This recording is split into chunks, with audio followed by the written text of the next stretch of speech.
ओम श्री परमात्मने नमः। जगत का भार उठाने वाले भगवान विष्णु की असीम अनुकंपा आप सभी पर सदा सर्वदा बनी रहे। आप सभी का हर दिन शुभ हो। आप सभी का मेरे YouTube चैनल स्पिरिचुअल जर्नी 75 में हार्दिक स्वागत है। आज के वीडियो में आप सुनेंगे पद्म पुराण के उत्तरखंड के विषय 215 को, जिसमें श्रीमद् भगवद गीता के 7वें तथा 8वें अध्यायों के महात्म्य का वर्णन किया गया है। यदि आप आज पहली बार इस चैनल पर पद्म पुराण की कथा सुन रहे हैं तो आप सभी से विनम्र निवेदन है कि इससे पहले के भी सभी अध्याय जरूर सुनिए, क्योंकि उसमें हमारे 24वें एकादशी के महात्म्य का संक्षिप्त में वर्णन किया गया है। और अभी भगवत गीता के 18वें अध्याय का पाठ आप पद्म पुराण के उत्तरखंड में सुन सकेंगे। इसलिए ऐसे ही पौराणिक कथाओं को सुनते रहने के लिए आपके इस चैनल के साथ जुड़े रहिए। अब आइए कथा का आरंभ करते हैं। भगवान शिव कहते हैं, पार्वती, अब मैं 7वें अध्याय का महात्म्य बतलाता हूँ, जिसे सुनकर कानों में अमृत राशि भर जाती है। पाटलिपुत्र नामक एक दुर्गम नगर है, जिसका गोपुर बहुत ही ऊंचा है।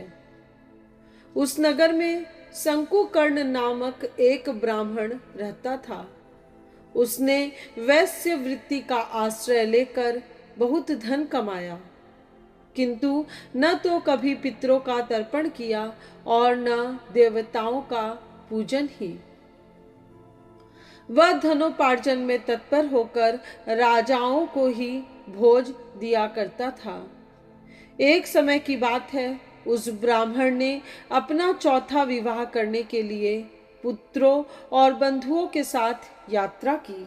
मार्ग में आधी रात के समय जब वह सो रहा था, एक सर्प ने कहीं से आकर उसकी बाह में काट लिया।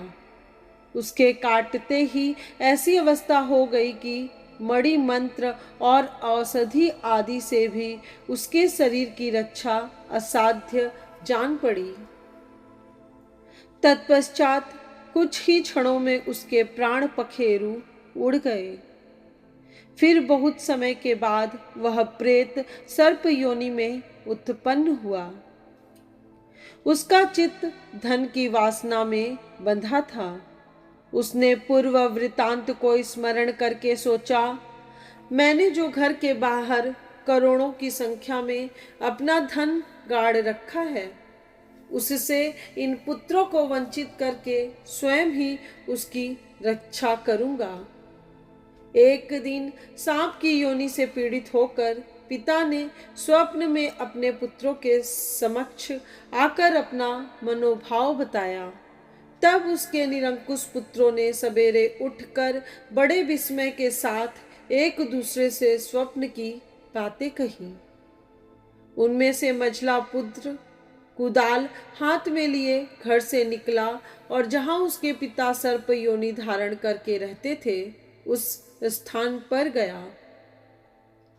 यद्यपि उसे धन के स्थान का ठीक ठीक पता नहीं था, तो भी उसने चिन्हों से उसका ठीक निश्चय कर लिया और लोभ बुद्धि से वहां पहुंचकर बांबी को खोदना आरंभ किया। तब उस बांबी से बड़ा भयानक सर्प प्रकट हुआ और बोला, ओ मूढ़, तू कौन है? किस लिए आया है? क्यों बिल खोद रहा है? अथवा किसने तुझे भेजा है? ये सारी बातें मेरे सामने बता। पुत्र बोला, मैं आपका पुत्र हूँ। मेरा नाम शिव है।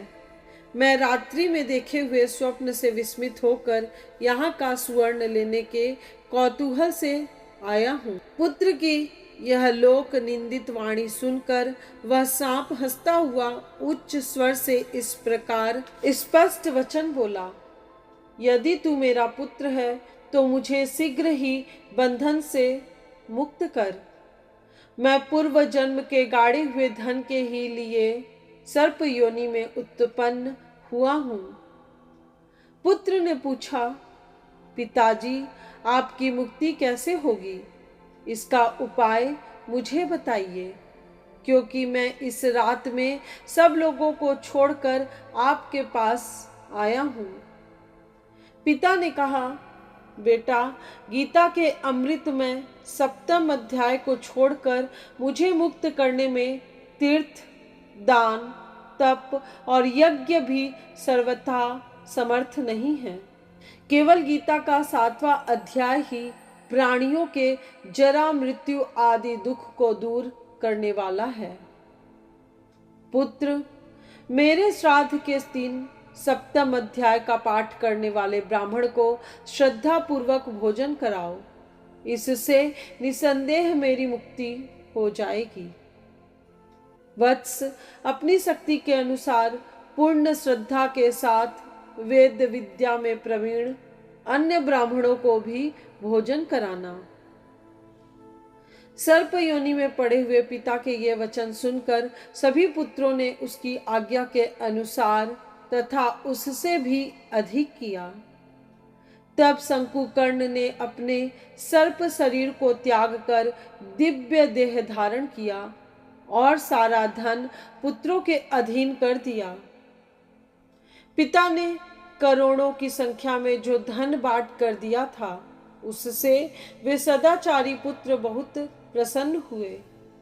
उनकी बुद्धि धर्म में लगी हुई थी, इसलिए उन्होंने बावली, कुआं, पोखरा, यज्ञ तथा देव मंदिर के लिए उस धन का उपयोग किया और अन्नशाला भी बनवाई। तत्पश्चात 7वें अध्याय का सदा जप करते हुए उन्होंने मोक्ष प्राप्त किया। पार्वती, यह तुम्हें 7वें अध्याय का महात्म्य बताया गया है, जिसके श्रवण मात्र से मानव सब पातकों से मुक्त हो जाता है। अब आइए श्रवण करते हैं भगवत गीता के 8वें अध्याय का महात्म्य। भगवान शिव कहते हैं, देवी, अब 8वें अध्याय का महात्म्य सुनो। उसके सुनने से तुम्हें बड़ी प्रसन्नता होगी। लक्ष्मी जी के पूछने पर भगवान विष्णु ने उन्हें इस प्रकार 8वें अध्याय का महात्म्य बतलाया था। दक्षिण में आमर्ध कपूर नामक एक प्रसिद्ध नगर है। वहां भाव शर्मा नामक एक ब्राह्मण रहता था, जिसने वैश्या को पत्नी बनाकर रखा था। वह मांस खाता, मदिरा पीता, साधुओं का धन चुराता, पराई स्त्री से व्याभिचार करता और शिकार खेलने में दिलचस्पी रखता था। वह बड़े भयानक स्वभाव का था और मन में बड़े बड़े हौसले रखता था। एक दिन मदिरा पीने वालों का समाज जुटा था। उसमें भाव शर्मा ने भर पेट ताड़ी पी, खूब गले तक उसे चढ़ाया। अतः अजीर्ण से अत्यंत पीड़ित होकर वह पापात्मा कालवश मर गया और बहुत बड़ा ताड़ का वृक्ष हुआ। उसकी घनी और ठंडी छाया का आश्रय लेकर ब्रह्म राक्षस भाव को प्राप्त हुए कोई पति पत्नी वहां रहा करते थे। उनके पूर्व जन्म की घटना इस प्रकार है। एक कुशीबल नामक ब्राह्मण था, जो वेद वेदांग के तत्वों का ज्ञाता, संपूर्ण शास्त्रों के अर्थ का विशेषज्ञ और सदाचारी था। उसकी स्त्री का नाम कुंती था। वह बड़े खोटे विचार की थी। वह ब्राह्मण विद्वान होने पर भी अत्यंत लोभवश अपनी स्त्री के साथ प्रतिदिन भैंस, कालपुरुष और घोड़े आदि बड़े दानों को ग्रहण किया करता था, परंतु दूसरे ब्राह्मणों को दान में मिली हुई कौड़ी भी नहीं देता था। वे ही दोनों पति पत्नी कालवश मृत्यु को प्राप्त होकर ब्रह्म राक्षस हुए। वे भूख और प्यास से पीड़ित हो इस पृथ्वी पर घूमते हुए उसी ताड़ वृक्ष के पास आए और उसके मूल भाग में विश्राम करने लगे। के बाद पत्नी ने पति से पूछा, नाथ, हम लोगों का यह महान दुख कैसे दूर होगा तथा इस ब्रह्म राक्षस योनि से किस प्रकार हम दोनों की मुक्ति होगी? तब उस ब्राह्मण ने कहा, ब्रह्म विद्या के उपदेश, अध्यात्म तत्व के विचार और कर्म विधि के ज्ञान बिना किस प्रकार संकट से छुटकारा मिल सकता है? यह सुनकर पत्नी ने पूछा कि तद ब्रह्म किम ध्यात्म किम कर्म पुरुषोत्तम, अर्थात पुरुषोत्तम वह ब्रह्म क्या है, अध्यात्म क्या है और कर्म कौन सा है? उसकी पत्नी के इतना कहते ही जो आश्चर्य की घटना घटित हुई उसको सुनो। उपर्युक्त वाक्य गीता के 8वें अध्याय का आधा श्लोक था। उसके श्रवण से वह वृक्ष उस समय ताड़ के रूप को त्याग कर भाव शर्मा नामक ब्राह्मण हो गया। तत्काल ज्ञान होने से विशुद्ध चित्त होकर वह पाप के चोले से मुक्त हो गया तथा उस आधे श्लोक के ही महात्म्य से वे पति पत्नी भी मुक्त हो गए। उनके मुख से देवात ही 8वें अध्याय का आधा श्लोक निकल पड़ा था। तदनंतर आकाश से एक दिव्य विमान आया और वे दोनों पति पत्नी उस विमान पर आरूढ़ होकर स्वर्गलोक को चले गए। वहां का यह सारा वृतांत अत्यंत आश्चर्यजनक था।